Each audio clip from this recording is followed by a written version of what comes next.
Ramdam na ramdam nga ni Charlene na tela may nagbabago sa kanyang asawa. Todo effort ito sa kanya, tela ba nakagawa ito ng kasalanan. Siyang totoo talaga dahil may tinatago ito na baho. Ngunit kahit nung gawing pagtago ni Divina at itong si Raymond ay wala silang magagawa sapagkat si Divina mismo ang maglalabas ng kaniyang lihim. Nang makita nga ni Divina na unti-unti na nga magkaayos ang pamilya ni Raymond at itong si Charlene ay hadlangan na naman niya ito sapagkat hindi makakapayag si Divina na maging masaya ang pamilya nga ni Charlene. Lagi siyang gagawa ng pasabog. Dito nga paalis na nga sana sina Raymond at pupunta na nga ng Boracay ang kanyang pamilya.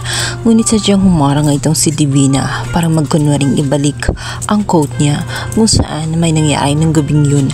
Sinabi na ibabalik na niya ang coat para sa ganon makalimutan niya niyang tuluyan nung gabing pinaramdam sa kanya ang pagmamahal nga nitong si Raymond. Ngunit mamalas-malasin nga itong si Divina dahil maririnig ito nitong si Charlene. Kaya naman si Charlene agad-agad sinugod siya at pinagsasabunutan. Ngunit ang totoo talaga ay sinadya yun ni Divina. Gusto kasi niya na mabuko ang ginagawa nga nitong si Raymond at tuluyang masira ang kanilang relasyon. Loob nga ng opisina ni Raymond ay nagkagulo ang dalawang babae. Sa galit nga nitong si Charlene, hindi na niya nakontrol ang kanyang emosyon. Dito na nga ay pinagsasakyan na nga niya itong si Divina at pinagsasabunutan. Sinasabi na niya noon pa na talagang ahas itong si Divina. Hindi lang niya mahuli-huli, ngunit ngayon narinig na niya mismo sa kanyang mga bunganga at sa conversation nilang dalawa patunay na nagloloko ang kanyang asawa. Kaya naman sa pagkakataong iyon, nawala na ng gana na sumama pa sa outing itong si Charlene. Masamang-masama ang kanyang loob, kaya naman hindi natuloy ang outing nila sa Boracay. At yun talaga ang plano nitong si Divina. Gusto niya masira ang araw at masira silang lahat nang sa ganon walang maging masaya.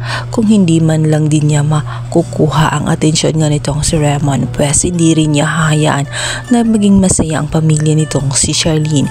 Ganon siya ka-insecure, lalong-lalo na at nais nga niyang palitan itong si Charlene dahil gusto niyang mabuo ang kanyang pamilya sapagkat si Libby ay kanyang anak talaga na totoo. Naiyak na lamang itong si Charlene matapos ang pangyayaring iyon. Sinabi niya na sadyang totoo ang kanyang mga hinala tungkol kay Raymond. Sobra-sobra ang effort na ginagawa niya. Kulang na lamang ay ipiplease siya. Tama ang kanyang kutob na may nagawa siyang kasalanan. Ngayon narinig na niya mula sa bunganga nga ng ahas na babae na itong si Divina. Galit na galit siya kay Raymond. Nagawa pa siya nitong gawa ng kasalanan o pagbintangan na nag-cheat. Yun pala ay siya ang gumagawa nito. Kaya naman naisip nga nitong si Charlene na malamang ang pagkakulong niya ay pakana din nitong si Divina sapagkat ganun kalaki ang kanyang galit dito kay Charlene. At dahil sa hangarin niya na magawa ang kanyang plano at maalis nga sa pwesto sa pamilya, ito ang si Charlene ay pinakulong niya ito kahit walang kasalanan at yun ay kagagawa ng bruhang si Divina. Sinabi niya sa kanyang sarili na magbabayad itong si Divina sa pagsisira ng kanyang pamilya.